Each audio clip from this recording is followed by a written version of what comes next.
മഹാത്മാവാണ് ഇമാം മഹ്ദി അലൈഹിസ്സലാം. കാരണം ആ കാലഘട്ടമാവുമ്പോഴേക്കും ആത്മീയതയുടെ സൂര്യൻ അസ്തമിച്ചു കഴിഞ്ഞിട്ടുണ്ടാവും. ആത്മീയത പൂർണ്ണമായി ഇരുട്ടായിട്ടുണ്ടാവും. ആത്മീയത എന്ന ലാബിൽ ഒരുപാട് കാര്യങ്ങൾ ഉണ്ടാവും. പക്ഷെ എന്തല്ല, അത് ഹക്കല്ല.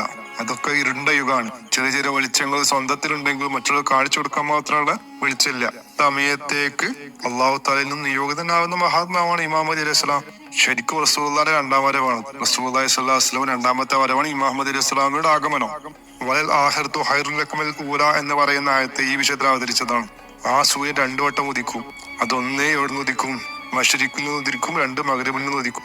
മഗ്രിബിൽ നിന്ന് ഉദിച്ചു കഴിഞ്ഞാൽ ഖിയാമത്ത് അടുത്ത്. ആ ഉദിപ്പാണ് ഇമാം മഹ്ദി അലൈഹി ഇസ്ലാമിന്റെ വരവ്.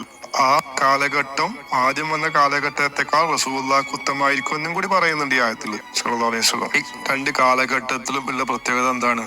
മനുഷ്യന്റെ നെഫ്സ് വളരെ സ്ട്രോങ് ആയിരിക്കും. കാരണം എന്താണ്? അതിനു മുമ്പുള്ള കാലഘട്ടം മൊത്തം ശൈത്താനിയത്താണ്. ഈ ശൈത്താനിയത്തിൽ നിന്നും മനുഷ്യനെ നെഫ്സിനെ ശുദ്ധിയാക്കി കൊണ്ടുവന്ന് അതിനെ ദാക്കറെ കൽബിയാക്കി ഒരുപാട് ബുദ്ധിമുട്ടുണ്ടാവും. അത് കാരണം ആ രീതി പ്രായോഗികമല്ല. അതിന്റെ പേരിൽ അവരിലേക്ക് എന്ത് ചെയ്യണം? ഡയറക്റ്റ് ആയിട്ട് ദാക്കറെ കൽബി ആക്കണം. ആദ്യത്തെ സ്റ്റെപ്പ് അവർക്ക് ദിക്റെ കൽബാവലാണ്, ദാക്കറെ കൽബി ആവലാണ്. പിന്നീട് കൽബിൽ നിന്നുള്ള പ്രകാശത്തിന്റെ സഹായം കൊണ്ട് അവരുടെ നെഫ്സ് വീര്യം കുറഞ്ഞ് ശുദ്ധമായി തീരലാണ്.